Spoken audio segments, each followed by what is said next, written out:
Welcome to Suman TV. Annamayya జిల్లా రామసముద్రం మండలం నందు ఉన్నాం.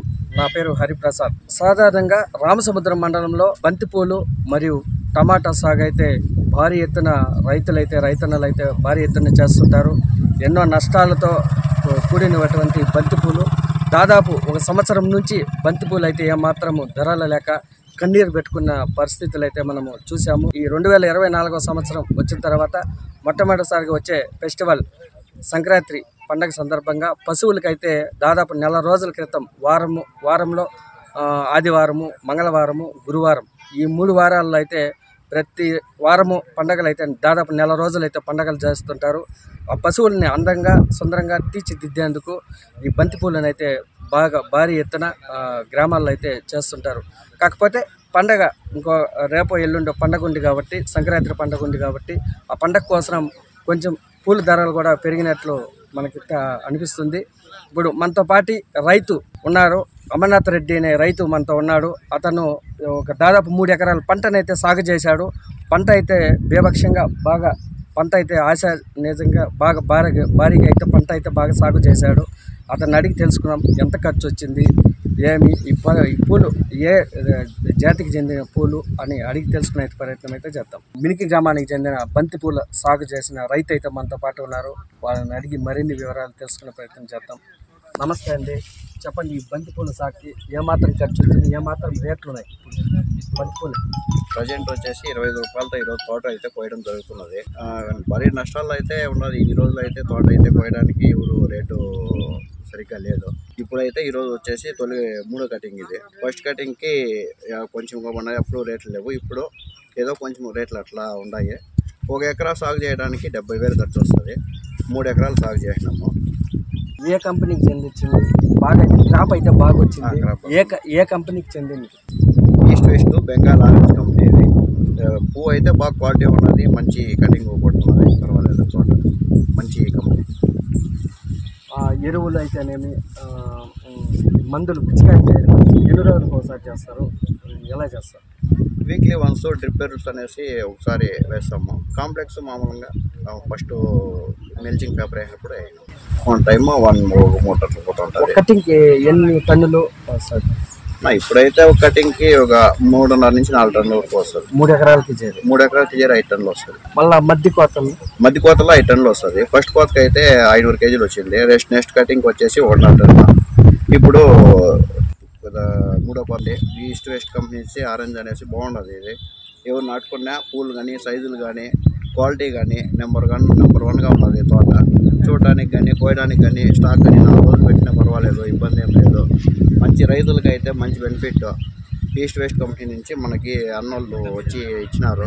మంచి కంపెనీ. పూలు సైజు కానీ, క్వాలిటీ కానీ 4 రోజులు ఒకవేళ తోటలో ఉన్నా కానీ, మచ్చ కానీ ఏమీ ఎటువంటి ప్రాబ్లం లేకుండా మంచి క్వాలిటీగా ఉన్నది. కంపెనీ నుంచి ఏమన్నా సహాయ సహకారాలు ఉన్నాయా? కంపెనీ నుంచి ఏముంటాయి? దీని గురించి ఎరువులు ఎరువులు మన చేతిలో ఉన్నది. అంతే. ఎరువుల కంపెనీ నుంచి అయితే ఏమన్నది, వాళ్ళు విత్తనాలు ఇస్తారు, మనం సలహాలు ఇస్తాం.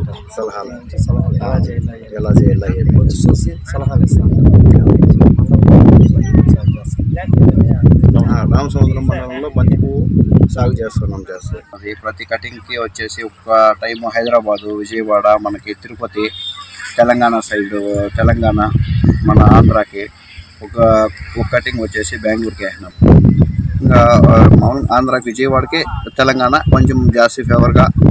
విజయవాడ కానీ తెలంగాణ కానీ మనకి రైతులకి బాగా పువ్వు అనేది కొంచెము రేటు ఎక్కువ లైక్ చేస్తున్నారు. ఎక్కువ లైక్ చేసి మన కటింగ్ వచ్చేసి మేము ఇక్కడే తోటలోనే రేట్కి ఇచ్చేస్తున్నాము. అక్కడ వాళ్ళు సప్లై చేసుకుంటున్నారు. మనం తోట దగ్గరే ఒక 50 రూపాయల రేట్ అమ్మితే మంచి లాభాల్లో బంతి పూల్లో మటుకు సంపాదించుకోవచ్చు రైతు. సుమన్ టీవీ ప్రేక్షకులకి నమస్కారం అండి. నా పేరు శరత్ కుమార్ రెడ్డి. నేను ఈస్ట్ వెస్ట్ సీడ్ కంపెనీలో డిఎస్ఎంగా వర్క్ చేస్తున్నాను. పూర్తిగా ఇక్కడ మదనపల్లి, చిత్తూరు డిస్టిక్, కడప, నెల్లూరు మొత్తానికి నేను ఇక్కడ ఇన్ఛార్జిగా పనిచేస్తున్నాను కంపెనీలో. సో ఇక్కడ ముఖ్యంగా రామసముద్రం, ఈ మినికి పరిసర ప్రాంతాల్లో బంతి మీద సాగు అనేది అధికంగా జరుగుతుంది. సో కావున మా కంపెనీ తరఫున ముఖ్యంగా ఈ మ్యారీగోల్డ్స్లో బెంగాల్ ఆరెంజ్ అనే రకాన్ని మేము ఇక్కడ రైతులకు ఇవ్వడం జరిగింది. సో ప్రధానంగా మిగతా కంపెనీలకి మిగతా రకాలకి మా రకాలు రైతులు సాగు చేయడానికి ముఖ్య కారణం ఏమంటే మా ఈ బెంగాల్ ఆరెంజ్లో ప్రధానంగా రైతులు ఏదైతే ఆశిస్తూ ఉంటారో ముఖ్యంగా ఫ్లవర్ సైజు కానీ తర్వాత ఈ ఫ్లవర్ మీద మచ్చ ఇలాంటివి మిగతా రకాలలో కంపేర్ చేస్తే రైతులు చాలా నష్టపోతూ ఉన్నారు ఇలాంటి ఇష్యూస్ వలన.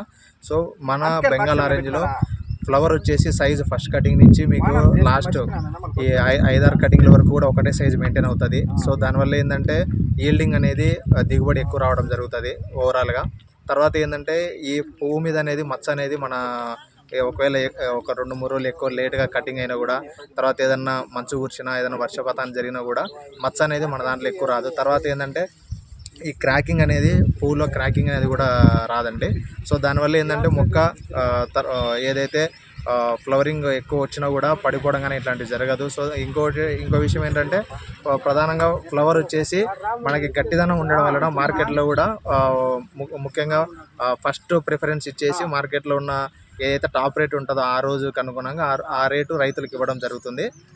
సో దీనివల్ల ఏంటంటే రైతులకి అధిక దిగుబడితో పాటు ఈ పిచికారికి సంబంధించిన మందులు కూడా స్ప్రే చేసుకోవడం కూడా తగ్గిద్దండి.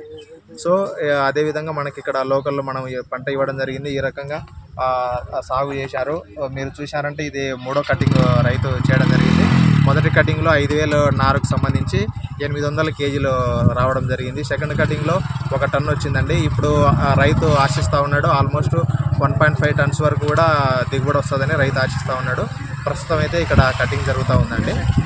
మా కంపెనీలో ఒక బెంగాల్ ఆరెంజే కాకుండా బంతిలో ఎల్లోలో వచ్చేసి ఎల్లో కింగ్ అనే రకాన్ని కూడా ఇస్తూ ఉన్నాము. తర్వాత ఏంటంటే ప్రధానంగా మిరపలో వచ్చేసి ధూమ్ అనే రకాన్ని కూడా మనం ఇస్తూ ఉన్నామండి. ధూమ్ ఏంటంటే ముఖ్యంగా ఈ తెగులను తట్టుకునే రకం అండి. తర్వాత కాకరలో వచ్చేసి నాగా, తర్వాత బీరలో వచ్చేసి నాగా, నావి, తర్వాత కాకరలో పాలి, పియా, ప్రగతి అనే రకాలను మనం ఇక్కడ లోకల్లో రైతులు సాగు చేస్తూ ఉంటారండి.